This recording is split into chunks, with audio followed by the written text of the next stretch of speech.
important. Très important. Mais pour cette chirurgie, justement, il faut une formation. Alors, la formation doit être obligatoire et, bien entendu, assistée avec, bien sûr, des équipes et il faut pratiquer aussi. Oui, en fait, en chirurgie, donc en fait, nous on compare la chirurgie comme un pilotage d'avion. C'est ça. Ça veut dire quoi? Ça veut Vous dire avez une console, c'est ça? on a une console et cette console, à travers cette console, donc la chirurgie robotique, c'est quoi? C'est la cystoscopie. Oui. À travers cette console, on va piloter le robot qui est situé. Il y a plusieurs bras. Il y a plusieurs bras, il a 4 bras le robot exactement. Et donc ces bras-là sont pilotés par le chirurgien qui est assis à côté du robot ou à 10 milliers de kilomètres du robot, si on fait de la téléchirurgie. Ces bras-là vont reproduire en temps réel le geste du chirurgien. Sachant que l'avantage de cette chirurgie, c'est l'exactitude, c'est-à-dire en fait on travaille la précision, c'est-à-dire c'est très précis comme geste.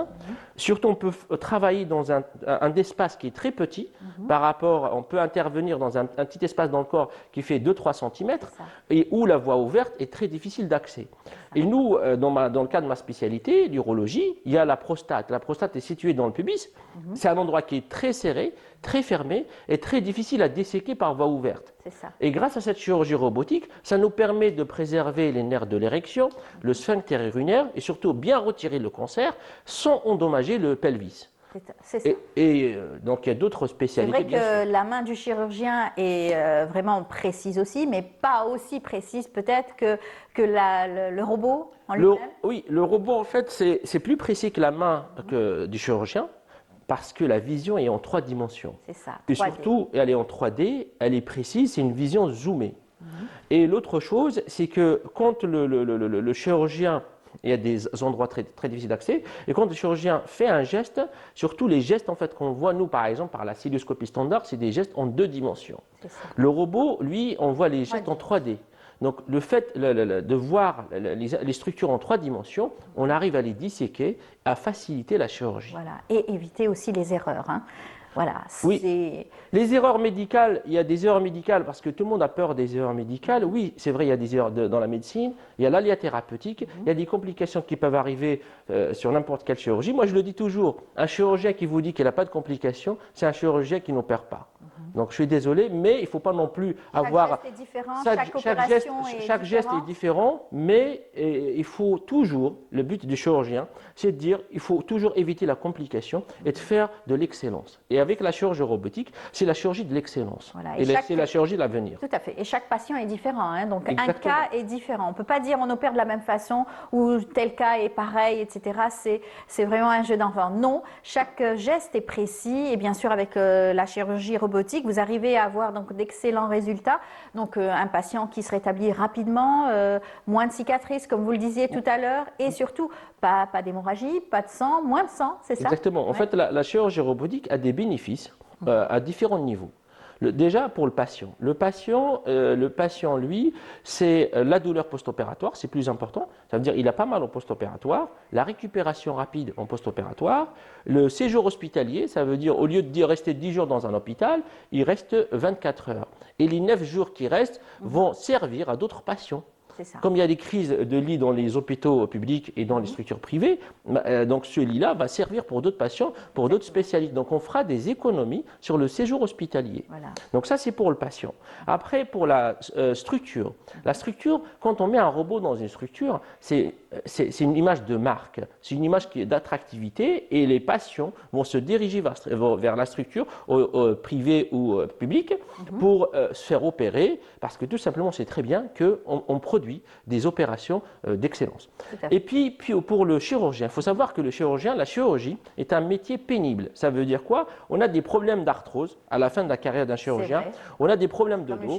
On a des problèmes de dos. On est fatigué. On a du mal des fois à dormir la nuit à cause des douleurs. Il faut savoir que le chirurgien aussi est médecin. Oui. Et surtout, par contre, lui aussi, il est patient. Donc il faut penser à la société, au bien-être du chirurgien. Et grâce à la robotique, donc on préserve le chirurgien. Donc le métier devient moins pénible et surtout la chirurgie est facilitée pour lui.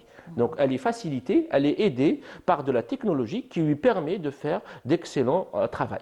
Très bien. Et puis, si je peux me permettre, pour le pays aussi. Ça veut dire quoi? L'image du robot, quand un pays développe la robotique, il y a des images, ça veut dire ce pays-là, il est on va dire dans le top 1 des pays développés. C'est ça. Donc la chirurgie robotique ou la transplantation d'organes, c'est des images de marque dans les systèmes de santé mondiaux. Demain, si la chirurgie robotique ou la téléchirurgie se développe en Algérie, on dira alhamdoulilah, on est arrivé au top. Nous avons d'excellents médecins et justement, pour faciliter encore une fois, comme vous le disiez, il y a beaucoup d'avantages dans cette chirurgie robotique pour encore une fois gagner du temps et aussi faciliter aux patients le rétablissement. Vous avez pratiqué plusieurs greffes rénales et là encore une fois, c'est un plus parce que l'ouverture est petite, le patient récupère, le donneur récupère beaucoup plus vite aussi et c'est la chirurgie mini-invasive dans la greffe rénale, la problématique actuelle, c'est qu'on a d'excellents chirurgiens en Algérie,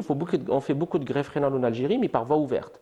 La voie ouverte, c'est quoi? C'est que c'est une ouverture qui va d'ici jusqu'ici de 20 cm, dans l'abdomen de 20 cm, qui permet de retirer le rein. À part que le donneur, lui, souvent, il est en très bon état général, ça veut dire qu'il n'est pas malade, le donneur. Ouais. Et comme il n'est pas malade, il ne faut pas qu'il subisse des conséquences de cette opération derrière. C'est quelqu'un qui travaille, qui a une vie de famille et qui doit récupérer rapidement. Et le raisonnement, c'est de dire, il faut qu'il donne son rein, mais qu'il n'y ait pas de complications derrière, il faut que tout derrière, il ne faut pas que ça pose un problème pour le donneur. Malheureusement, on le voit en Algérie, presque 90% des donneurs, c'est des femmes. Pourquoi c'est des femmes? Parce que les papas ont peur, parce que le papa en Algérie travaille beaucoup, parce que le papa en Algérie s'occupe de sa famille, et si demain il se met en arrêt de travail pendant 3 mois, il n'y a personne qui va gérer la famille. Ça, c'est la réalité du terrain. Donc, en général, oui. Donc, grâce à cette chirurgie robotique ou la chirurgie cœlioscopique, demain, le papa va récupérer au bout d'une dizaine de jours, il pourra reprendre le travail rapidement et donc lui aussi, il peut participer à la greffe, aux dons d'organes. Quand on connaît la cœlioscopie, c'est vrai que quelquefois c'est fait, on sort même dans la journée. Exactement, il y a des opérations en cœlioscopie, même la chirurgie robotique, c'est de l'ambulatoire, c'est une chirurgie d'ambulatoire, il arrive le matin, il part le soir, il rentre chez lui le soir. Tout à fait. Alors juste une question pour terminer, ça dure combien une formation d'un chirurgien robotique? En fait, la formation, c'est le plus important dans la chirurgie robotique et en chirurgie bien sûr. On ne peut pas acheter des avions sans avoir une école de formation des pilotes, c'est très important. Donc, la chirurgie robotique, souvent, c'est des chirurgiens qui font la voie ouverte, et puis transitent par la voie cœlioscopique, et puis passent à la voie robotique. Donc, la formation actuellement dans le monde entier de la chirurgie robotique est assurée soit des instituts privés à but non lucratif, soit est assurée par les fabricants du robot eux-mêmes.